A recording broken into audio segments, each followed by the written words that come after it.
I reported yesterday about the interview, the much hyped interview between Tucker Carlson and Putin, and the why the interview was disliked, why the real reason why uh, Western leaders um, and prominent people within the Western establishment were so angry at the idea that at the fact that the interview even took place at all. Because and just to summarize my thoughts, because Tucker Carlson is not a controlled uh, uh, entity. He's a free agent.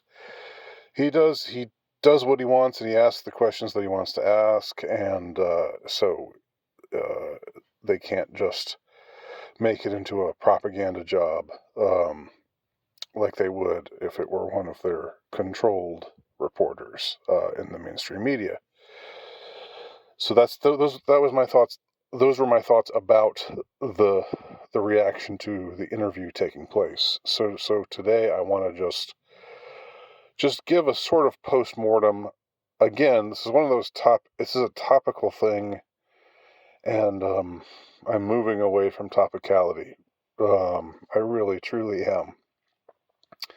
But this is one of those. This is a topical thing that is of interest to me, and therefore I'm going to cover it in my own way and just give my thoughts about it. Um, so I haven't just gone all over seeking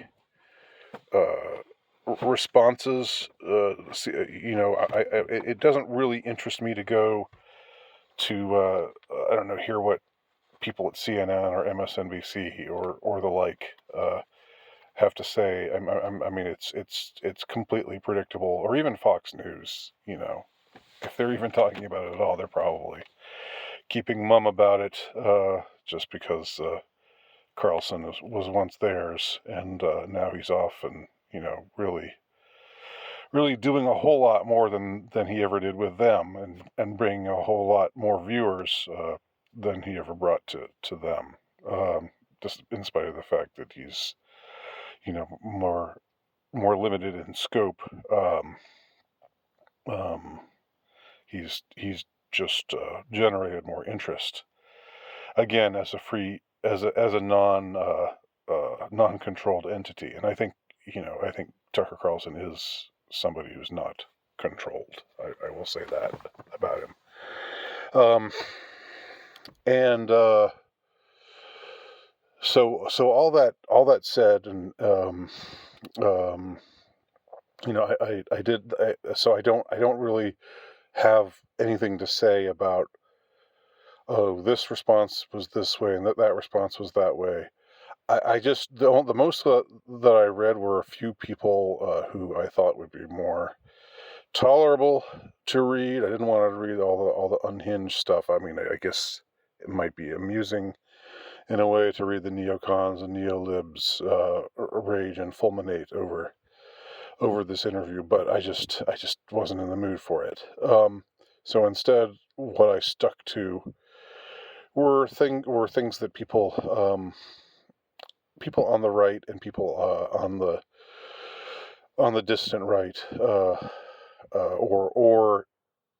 people on the unaffiliated left, also like Scott Ritter. People who would not be considered right wing, but who are against the establishment left in America and are pro Russian, in effect. The Oliver Stone types out there. Although I haven't heard Oliver Stone's response to this interview, though I know Stone himself interviewed Putin at some point in the past, in the recent past. Um, and what I gathered was there were some people who were saying, "Oh wow, this everybody thought this was going to be so interesting, but it was really a dud. It was so boring, or there's nothing. They didn't really cover anything that was that was pertinent or valuable or whatever." Um, the writer at Countercurrents uh, bitched and whined about how, oh, he's talking about denazification of Ukraine. He's going on about Nazis in Ukraine. Boo hoo. You know, I mean, saying bad things about Nazis. That's tisk tisk. We can't do that. Whereas the Arctos writer talks about how he he says that Putin didn't go far enough in talking about the Banderites and the kind of things that they did during World War II. That they were actually much more um, uh, much more murderous, much more destructive than the Nazis were. So it was actually just a misnomer to call them Nazis, even though they were it's like they were beyond being Nazis. But in any case, I think this whole idea that don't criticize Nazis, don't say bad things about Nazis. It's fascinating in a way. I mean, to hear people on the dissident right uh, get upset about that, uh, about Putin going on about denazification, and then to see neoliberal types get bent out of shape, saying, and I've talked about that. I've talked about how they're since the stuff with Russia began, and since the neocon and neolib establishment warmongers, want to paint Russia in the worst possible light and want to encourage war against Russia. Um, how they even these establishment people have tried to say things, have tried to apologize for Nazis in Ukraine, you know unabashedly Nazi affiliated battalions and groups, and people like Bander uh, being uh, being given a national holiday, being treated as a national hero, um, and uh, and so forth. Like even these neoliberal types who were always like say these neoliberal and neocon types, whatever dime's worth of difference there is between them, who are always saying it's about to be 1933 all over again. Oh my God, oh my God, the Nazis are going to take over again. Um, Comparing everything bad to the Nazis, every new movement that's bad to the Nazis. Now suddenly they make this about face and say, well, they're not really Nazis. Or okay, they're Nazis, but okay, Bandler was a Nazi, and the Banderites are Nazis, but really they were just fighting against the Soviet Union, so they weren't, which was oppressive. So they were actually just nationalists. I mean, they were actually saying those kinds of things in mainstream publications. I talk about this in a prior video. So it's more surprising and more amusing in a way to hear it coming from the establishment types, but also to hear it like, I don't know, like countercurrents. I know you have a fondness for for those folks, for the folks who wore brown in the 30s and 40s in Germany. Um, I know you're sort of still carrying a torch for them, even though it's kind of gotten to be a little more muted than it used to be a few years ago. Um, but I mean, can't you just like put that on the shelf? Can't you just uh, think to yourself, okay, things are uh, circumstances are different now than they were back then, um, and I don't know. Putin complaining about Nazis in Ukraine being funded and being supported by Western establishment. That's not the same thing as, I don't know, people who go around comparing, and who has a nationalist bone in his body, or anyone who isn't isn't anti-white to his core, to a Nazi. Like uh, there are differences. You know, um, the, there are distinctions to be drawn. Anyway, there seemed to be people who were poo-pooing the entire interview, saying it was a dud. Nothing really nothing really was revealed. It is funny that Putin began the entire thing by going off on this history lesson that went on forever. When Carlson asked him about why did Russia uh, first invade Ukraine in 2022. It's amusing that he decided to take that route, and that he was sort of needling or gently mocking Tucker, asking if is this a serious? Are we having a serious conversation here? Um, and it was, but I fast forwarded through the history lesson. At the same time, it's impressive to see a world leader, to see a head of state who's as educated as this guy is. I mean, he knows a thing or two. I'm not saying that he's someone to be revered, lest I be misunderstood. I'm sure as a head of state, and as somebody who was formerly affiliated with the KGB, I'm sure he's done some nasty things. But I just I don't think I know if you talk to our current president, you're not going to get somebody who's that erudite about history and about culture. In some ways, he was like a university professor.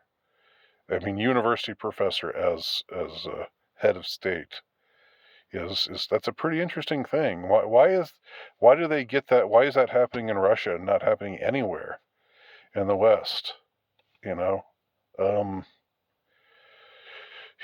I mean, not definitely not in the United States and not in Canada. My God, we're talking dim. Um, that pretty boy up north. Um, he knows. I wouldn't. I mean, he's a petty tyrant, yes, but I wouldn't. Uh, I wouldn't think that he could hold a candle to he or any other. I bet any other Western leader could hold a candle to Putin as far as their knowledge of things. And of course, he was willing to show off his knowledge and to use it for rhetorical purposes in the interview.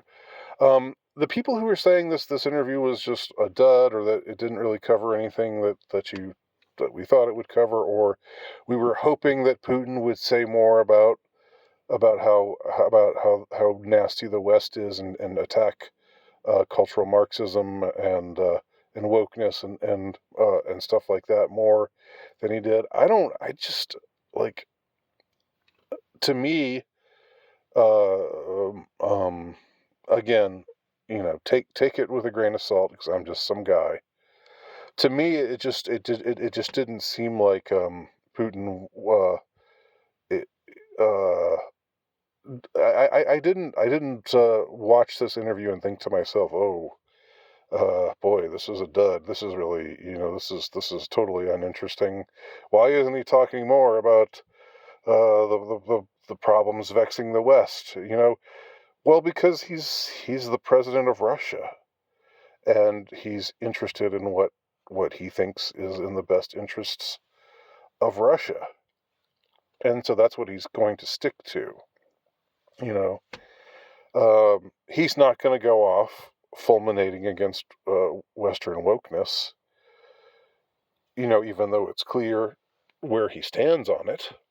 I mean, his anti-Nazism aside, the kind of laws that have been passed in Russia recently, um, you know, indicate that they see their vision of the culture of Russia is radically different than the leaders of the would-be leaders of the Western world currently see what they want to predominate in the culture of the West. There's a clear difference there. But I mean, what were you expecting? Were you really thinking that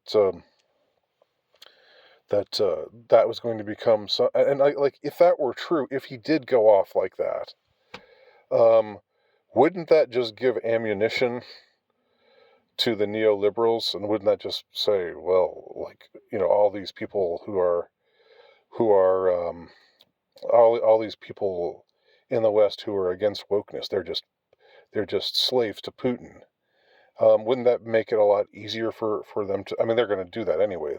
They say that's kind of stuff anyway. There's no stopping them from saying things like that. But this would give them, if he were to behave that way, if he were to go on that kind of tangent, like if he were to speak as if he were a spokesman for the Western world, then and go off like some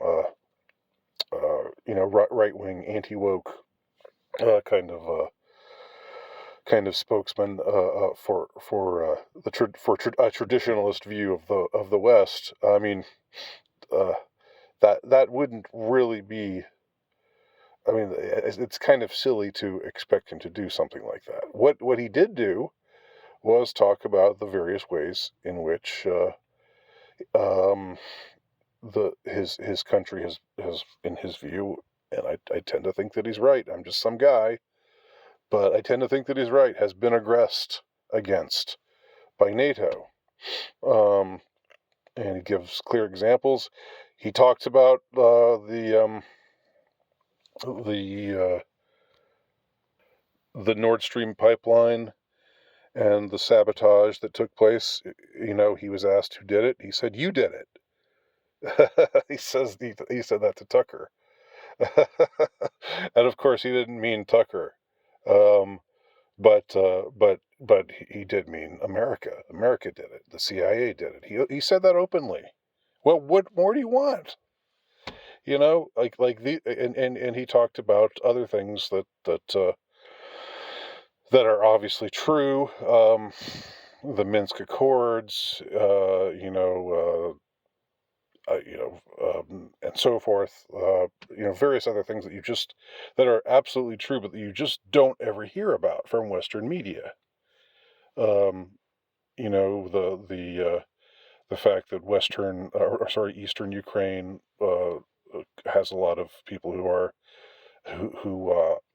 want to be a part of Russia, who want to be on their own anyway, who don't want to be affiliated with Ukraine, with Kiev, but who want to be allied with Russia, feel a kinship to Russia, and that Donetsk has been bombed mercilessly and civilians have gotten killed and all these kinds of things.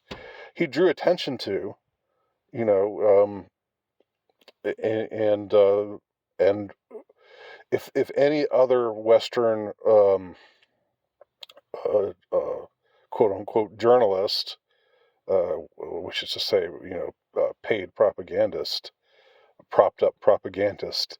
If any other journalist had been talking to him, they would have fought. They would have said that's not true, or they would have tried. They would have um, edited the interview to make it sound like Putin was saying things that he wasn't really saying. But this interview, I'm sure it was edited, but I didn't find that it was edited ever in a way that made Putin look bad. Or that, not that there was an interest, I think, shown in either making him look good or bad. It was just like an effort to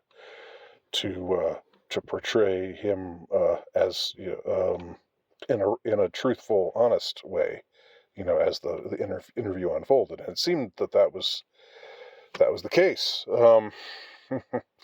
I mean, if they would have, if there was an interest in editing, they would have cut out a whole bunch of the history lesson, at least from the first half hour or so. Which is still, when you think of it, that's really funny. I mean, that's really, really, really amusing that that he would do that. I mean, I kind of respect that. You just get asked a question about why is your country doing this, and then you go off on talking about the history of the Russian people and how they relate to Ukraine, and just all this detail, and who the prince who was first baptized in 789, and it was hilarious, or it is hilarious. Just the thought of him doing it is pretty funny. Um, Now Tucker was not like just he did not uh, behave uh, like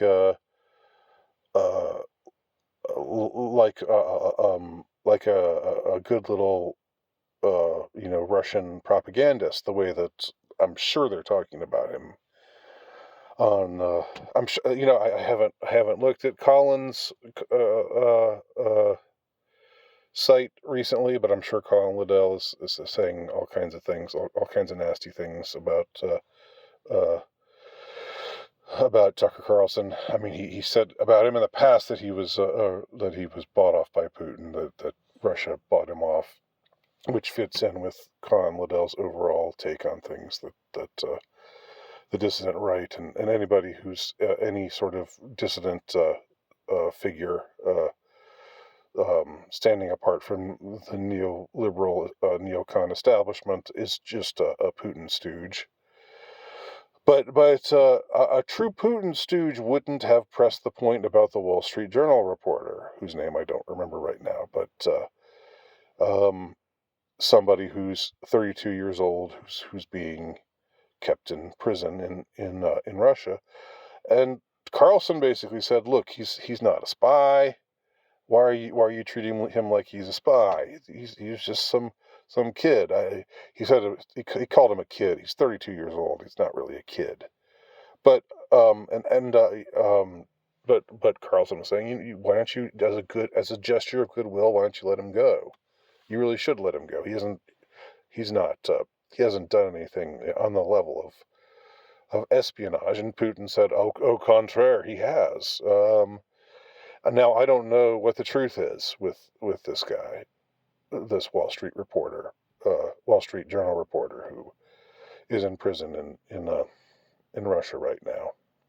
I don't know what the truth is.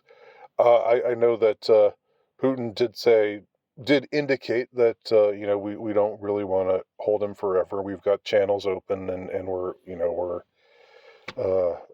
we're open to we're open for negotiation. That was a point that he kept repeating over and over again, which was interesting. He characterized Russia as always through the years as always having this interest in negotiation, and that the West just always throws that in there in Russia's face. Now, I mean, I don't like I can't comment about the veracity of that totally, but it seems to have been true, at least to a certain extent, with as far as NATO's or eastern expansion and so forth. And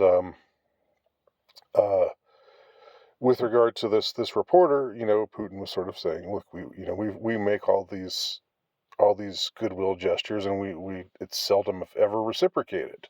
Why don't you guys reciprocate and give us something?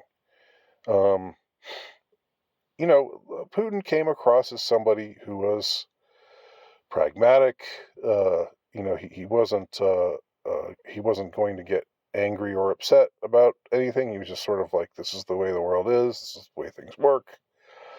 When Carlson asked him if you've got evidence about Nord Stream pipeline being a CIA operation, why don't you come out and why don't you expose that to the world? Putin just plainly told him, look, you can't compete against the United States foreign policy as in the propaganda game, because all the major institutions are propping up that policy and supporting that policy. So it's a fool's errand to try to buck that trend. But he said we know the truth about what happened there, and we know that any claim, any claim that anybody who didn't stand to benefit from that pipeline being destroyed would actually sabotage it, the way that some Western uh, authorities were claiming that Russia did it themselves. Is just silly. It doesn't withstand scrutiny. All right, so. But anyway, points to Tucker for not backing down on the reporter. Like, now, I don't think he's going to get any credit for this at all. I don't think the neolibs, I don't think the Wall Street Journal people, the neocons of the Wall Street Journal, are going to say, "We appreciate you, Tucker. We're glad you stood up for our reporter who's being jailed, as a spy when he shouldn't be jailed as a spy." I mean, are any of them thanking him for that? I mean, if he's such a Putin propagandist, if he was so eager to just show Putin in the most positive light, and just was so afraid of him and was just quailing and just accepting anything he said and just nodding and saying, "Oh yes, you're so right, you're so wise, good Putin, sir." Um, you know, the fact that he pushed that point so hard, um, I think renders the argument that he's some kind of Putin stooge absolutely ridiculous. It shows that he's clearly, he's going to ask what he wants to ask, and like a good reporter, he'll challenge Putin on things that he feels Putin needs to be challenged on. And I didn't think it was a